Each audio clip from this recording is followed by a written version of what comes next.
শবে বারাতে আল্লাহ তাআলা তার সমস্ত বান্দাকে সাধারণভাবে ক্ষমা ঘোষণা করে দেন।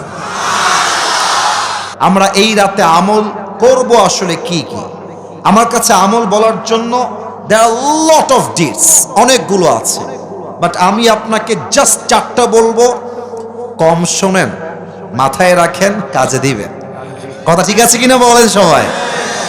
1 নাম্বার আমল, শবে বারাতে আপনারা সবচেয়ে বেশি আমল করবেন। 1 নাম্বার পড়েন সবাই জবান খুলে আস্তাগফিরুল্লাহ।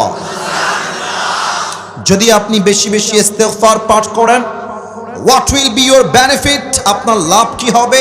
কোরআনে আল্লাহ তাআলা বলেছেন 24 নম্বর পারার 3 নম্বর পৃষ্ঠা, قُلْ يَا عِبَادِيَ الَّذِينَ أَسْرَفُوا عَلَى أَنفُسِهِمْ لَا تَقْنَطُوا مِنْ رَحْمَةِ اللَّهِ إِنَّ اللَّهَ يَغْفِرُ الذُّنُوبَ جَمِيعًا إِنَّهُ هُوَ الْغَفُورُ الرَّحِيمُ। আল্লাহু আকবার। আল্লাহ তাআলা বলছেন, O my worshipper, if you have committed huge sins in your life, হে আমার বান্দারা, তোমরা যদি তোমাদের জীবনে অনেক অন্যায় করে থাকো, অনেক পাপ করে থাকো, অনেক জুলুম করে থাকো, লা তাকনাতু Mir রাহমাতিল্লাহ, never lose hope from the mercy of your Lord। তোমরা তবে তোমাদের রবের রহমত থেকে নিরাশ হয়ে যেও না। put your hand to your Lord, তোমার রবের দিকে তোমাদের হাত তোলো, ক্ষমা চাও। ইন্নাল্লাহা ইয়াগফিরু যুনুবা জামিআ, তুমি ক্ষমা চাওয়ার সাথে সাথেই আল্লাহ সুবহানাহু ওয়া তাআলা will forgive all the sins of your life। বান্দা ক্ষমা চাইতে দেরি হয়, আল্লাহর ক্ষমা করতে দেরি হয় না। 1 নাম্বার, সবাই পড়বেন বেশি বেশি ইস্তেগফার। একবার সবাই প্র্যাকটিস শুরু, আমার সঙ্গে ট্রাই করেন, সবাই পড়েন আস্তাগফিরুল্লাহ। আচ্ছা, এখানে এমন কেউ কি আছেন যার জীবনে কোনো গুনাহ নাই? এরকম কেউ কি আছে? আছে, আছে। সবার জীবনে গুনাহ আছে, এটা পৃথিবীর কেউ না জানলেও জানে একজন। আওয়াজ দিয়ে বলেন সবাই, তিনি কে? পৃথিবী না জানুক আমি তো জানি, আমি কি পাপ করেছি হায়।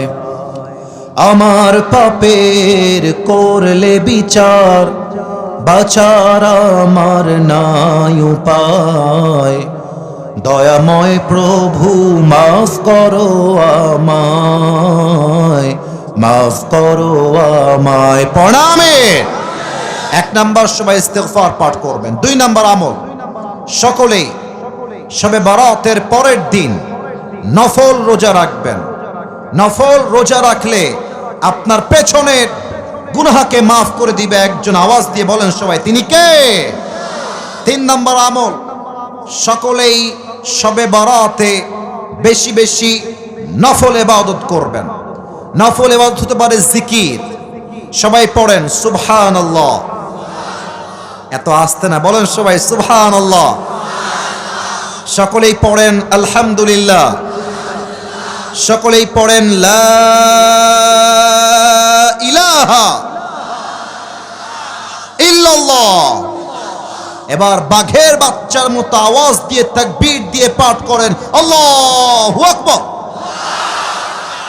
এটা আপনি জিকির করতে পারেন বেশি বেশি, আফদলু যিকির। অথবা আপনি চাইলে নফল নামাজ পড়তে পারেন তাহাজ্জুদের নিয়তে।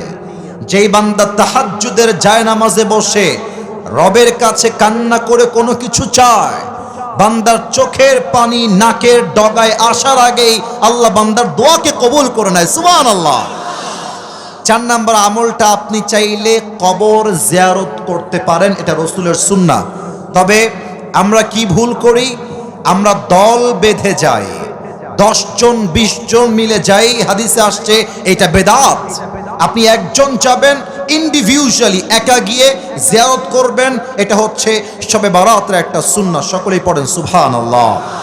আয় আল্লাহ, আমি অধম আজকে যে কয়েকটি আমল সবার সামনে জিকিরের ব্যাপারে, আমলের ব্যাপারে মেনশন করলাম, আল্লাহ তুমি সবাইকে এই আমলগুলো করার তৌফিক দাও, আমি সহ সবাইকে। পড়েন আমিন। আর মাথায় রাখবেন, শবে বারাত কিন্তু হালুয়া খাওয়ার রাত নয়।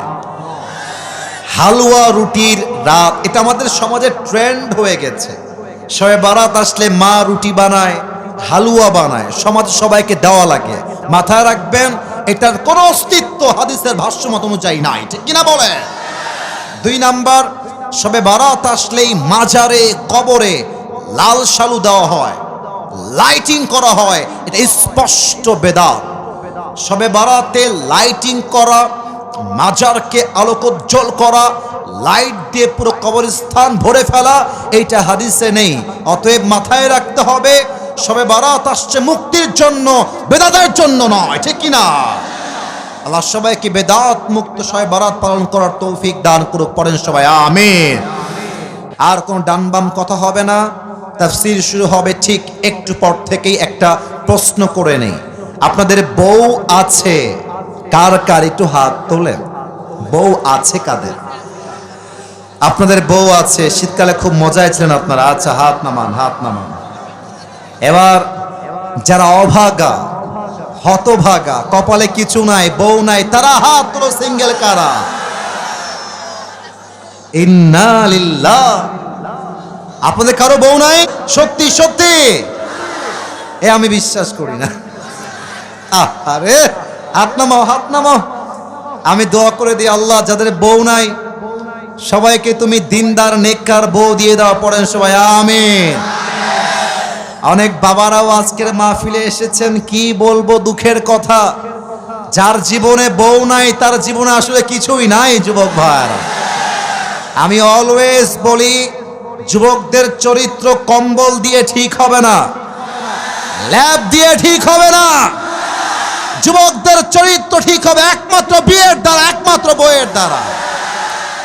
আব্বা বোঝে না রে, আব্বা বোঝে না। আল্লাহ আমার আব্বা জানদেরকে বোঝার তৌফিক দান করে, পড়েন সবাই আমিন। তবে আমি তোমাদেরকে বাবাদের পক্ষ নিয়ে ছোট্ট একটা কথা বলতে চাই। আমার যুবক ভাইরা, আব্বা চায় মাঝে মাঝে যে আমার ছেলে বিয়ে করে হালাল জীবন যাপন করুক।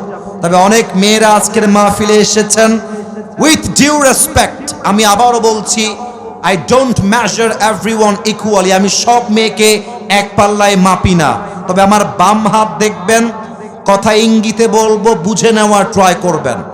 আজকালকার 80% মেয়েরা এইটা ছাড়া বিয়ের পিড়িতে বসতে চায় না। আর অনেক মেয়ে তো এমনও আছে, টাকা পাইলে কে টাকলা কে বুইড়া দেখার সময় নাই, টাকলার সঙ্গে বিয়ের পিড়িতে বসে যায়। এমন মেয়ে তো কুষ্টিয়াতে নাই। আরে নাই রে ভাই, থাকলে আল্লাহ হেদায়েত দান করুক, পড়েন সবাই আমিন। আমরা 3টা তাকবীর দিয়ে তাফসীর শুরু করব। প্রথম তাকবীর দিবেন আমার প্রিয় বিবাহিত ভাইরা, সেকেন্ড তাকবীর দিবেন আমার প্রিয় সিঙ্গেল ভাইরা। আমি দেখতে চাই আজকের মাহফিলে কাদের গায়ের জোর কত বেশি। বিবাহিত ভাইরা একটা তাকবীর দেওয়ার পূর্বে গলা দিয়ে একটা কাশি দিয়ে গলাটা ঠিক করে নেন। আমার সঙ্গে বিবাহিত ভাইরা একটা কাশি দেন। আমার আব্বাজানরাও কিন্তু খুব কাশি দিচ্ছে। আজকে যুবকদের খাওয়া নাই মনে হচ্ছে। দেখা যাক কারা জিতে আজকের মাহফিলে। সিঙ্গেলরা কিপ কোয়াইট, কিপ সাইলেন্ট, তোমরা চুপ থাকবা। বিবাহিত ভাইরা তাকবীর দিবেন। বিবাহিত ভাইরা আমার সাথে তাকবীর দেন। নারে তাকবীর। চাচা মাশাআল্লাহ ফাটাই দিয়েছে একেবারে, মাশাআল্লাহ। বিবাহিত ভাইদের তাকবীর আজকে আমি বলি ফেব্রুয়ারি মাসে যত জায়গায় বিবাহিত ভাইরা তাকবীর দিয়েছেন, আজকেরটা টপ লেভেলে ছিল, খুব ভালো ছিল, মাশাআল্লাহ। আজকে এই মুহূর্তে এখন দিবেন আমার প্রিয় সিঙ্গেল ভাইরা। সিঙ্গেল তোমরা একটু কাশি দাও। আমি কিন্তু মাফ চাচ্ছি, আগেই দেখা যাক কারা জিতে। আমি কোনো দলের পক্ষে এই মুহূর্ত নিচ্ছি না। সিঙ্গেল ভাইরা তোমরা এবার দেখাই দিবা কাদের গায়ের জোর আসলে কত বেশি। দেখা যাক কারা জিতে। সিঙ্গেল ভাইরা নারে তাকবীর। বিবাহিত ভাইরা আমাকে মাফ করে দিও। সিঙ্গেল আজকে জিতে গেল।